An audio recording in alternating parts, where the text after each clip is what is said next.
Bismillahirrahmanirrahim. Assalamualaikum warahmatullahi wabarakatuh. Hadirin kaum muslimin rahimani wa rahimakumullahu jami'an. Kita akan bacakan kisah Imam Bukhari pada kesempatan sore ini karena waktunya singkat, langsung masuk ke pembahasan. Nama beliau adalah Muhammad ibni Ismail ibni Ibrahim ibn Mughirah ibnu Bardizbah. Nama beliau adalah Muhammad. Bapaknya bernama Ismail, kakek beliau bernama Ibrahim ibn Mughirah ibn Bardizbah. Disebutkan dalam kitab oleh Imam Al-Hafidh Al-Khatib Al-Baghdadi bahwa Bardizbah berarti buyutnya beliau. Ya. Bardizbah ini aslinya seorang Majusi. Mata 'alaiha, mati di atas agama Majusi. Anaknya Bardizbah, yakni bapaknya mbahnya Imam Bukhari. Kalau mbahnya kan namanya siapa tadi? Muhammad bin Ismail bin Ibrahim. Bapaknya Ibrahim, ini Mughirah. Ini yang masuk Islam dari awal itu. Jadi sebelumnya Majusi, kemudian masuk Islam Al-Mughirah. Adapun bapaknya beliau sendiri yang bernama Ismail bin Ibrahim adalah seorang alim min kibaril ulama di negeri Bukhara. Disebutkan amma waliduhu, adapun bapaknya Imam Bukhari, fahuwa Ismail ibn Ibrahim, adalah min kibaril muhaddithin, termasuk ulama besar ahlul hadis di zamannya. Ini bapaknya Imam Al-Bukhari. Adapun Al-Imam Bukhari sudah ditinggal bapaknya dari semenjak kecil. yakni bapaknya meninggal dunia dalam keadaan beliau masih apa? Masih kecil. Disebutkan dalam biografi beliau, mata abuhu wa shaghir. Bapaknya meninggal dunia, yakni Ismail bin Ibrahim meninggal dunia dalam keadaan beliau masih kecil, sehingga beliau diasuh oleh ibunya. Qala al-Hafidh, berkata Imam Ibn Hajar Al-Asqalani, mata Ismail wa Muhammad saghir. Ismail, yakni bapaknya Imam Bukhari, meninggal dunia dalam keadaan Imam Bukhari masih kecil. Fanasha'a fi hijri ummihi. Al-Imam Bukhari tumbuh dan berkembang pada pendidikan ibunya.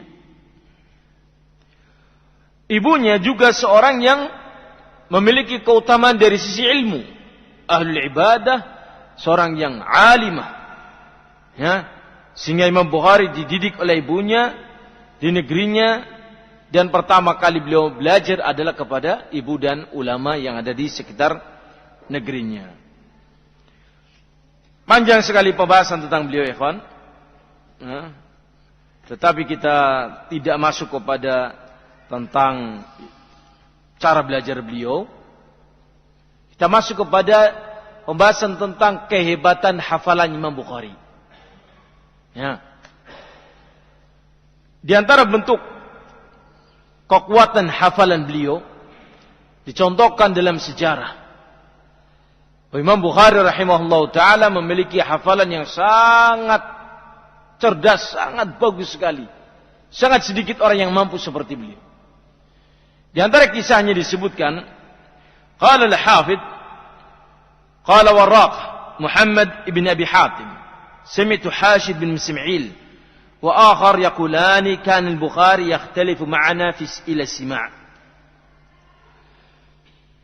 Al-Imam Bukhari suatu hari di masa beliau masih berumur 15 tahun kurang lebih, ya, beliau berangkat menuju ke majlis ta'lim, mondok beliau kalau bahasa kitanya. disertai dengan 2 teman dari kampungnya.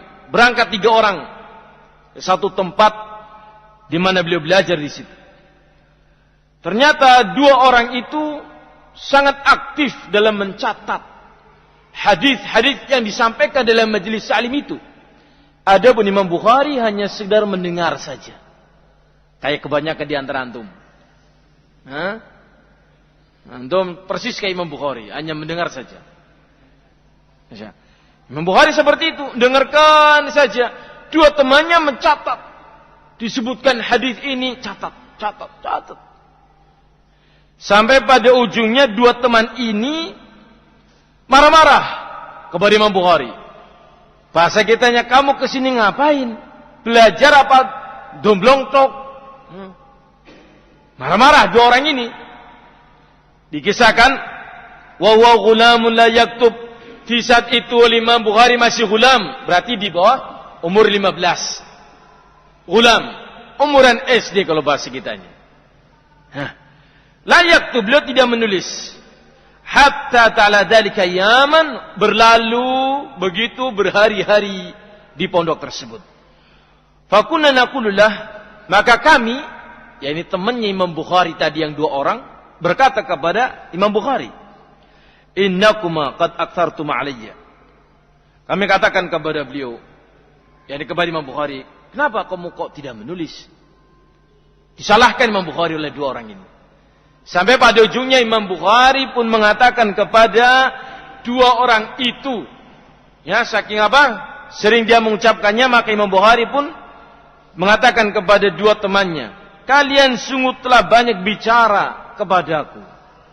Ya ini mengingatkan, kenapa kau enggak nulis? Kenapa kau enggak nulis? Sudah terlalu banyak ngomong kamu. Sekarang saya yang ngomong. Imam Bukhari angkat bicara. Fa'ridha 'alayya ma katabtuma. Coba sekarang, apa yang kalian tulis sudah berhari-hari. Bacakan. Coba lihat oleh kalian. Coba lihat. Kamu lihat bukumu, kamu juga lihat bukumu. Maka Imam Bukhari farajana ilaihi ma kana indana. Fazada ala 15,000 hadithin. Yang kami tulis, kata 2 orang ini, kami telah menulis lebih dari 15,000 hadis. 15,000 yakni 15,000 hadis yang telah berhasil kami tulis. Imam Bukhari nggak punya tulisan, hanya mendengar saja. Ternyata faqaraha kullu an dhari qalbin. Ternyata Imam Bukhari bisa menyebutkan 15,000 hadis yang mereka catat tadi dari hafalannya. Tidak pakai buku, nggak pakai pulpen, kayak antum persis. Dengar saja. Tetapi semua yang ditulis oleh temannya tadi, 15,000 hadis tadi, disebut oleh Imam Bukhari dari dalam hafalannya. Bahkan lebih dari itu ya kaum muslimin. Disebutkan oleh temannya ini, hatta jalna nahkum kutubana min hifdhihi. Sampai-sampai kami pun membenarkan catatan kami dari hafalannya Imam Bukhari. Oh ini salah, lah yang benar Imam Bukhari. Masya Allah. Kita cuma sama dalam hal tidak nulisnya. Tapi yang mendinglah ada kesamaannya. Masya Allah. Tsumma qala atarawna anni akhtalifu hadran. Kemudian Imam Bukhari mengatakan, apakah kalian masih menganggapku aku sia-sia duduk di sini? Aku menghilangkan waktu begitu aja? Wajib ayami, sia-sia hariku. Maka 2 orang temannya pun diam, nggak bisa berbicara. Bisorawani nyalah-nyalah namani. Ya, Masya Allah. Antum pun tidak akan disalahkan kalau memang hafalannya kuat. Hadirin kaum muslimin rahimani wa jami'an. Kisah berikutnya, qala Muhammad, sami'tu Imam Bukhari, salah satu di antara murid Imam Bukhari mengisahkan, aku pernah mendengar Imam Bukhari mengatakan, yaqul, beliau mengatakan, ahfadhu 100,000 hadithin sahihin wa ahfadhu 200,000 hadithin ghair sahih. Al-Imam Bukhari mengatakan, aku hafal mi'ah itu 100. Alf, 1000. 100.000 hadis yang sahih. Dan aku hafal mi'atai alf. 200.000 hadis yang dhaif. Ghair sahih, yang tidak sahih. Ada yang dhaif, ada yang maudhu', ada yang munkar, ada yang mu'dhal, dan macam-macam. 100.000 yang sahih, 200.000 yang tidak sahih. Berarti berapa semuanya? Masya Allah. Kalau kita berapa ribu? Kita punya uang tok berapa ribu? Hafalannya kita teramat sangat sedikit sekali. Kisah berikutnya. Kisahnya panjang, ikhwan, antum ikuti aja. Waral hafidh bisnadihi ila bi Ahmad ibn Adi. Qala sami'tu 'iddat masyayikh yaqul. Al-Imam Hafidh beliau mengatakan ada sebuah kisah disebutkan sanadnya oleh beliau sampai kepada Abu Ahmad ibn Adi. Mengisahkan, qala sami'tu, aku mendengar sebuah kisah, 'iddat min masyayikh, beberapa ulama-ulama besar di zaman itu. Mereka mengisahkan kisah di mana para ulama sepakat menguji hafalannya Imam Bukhari.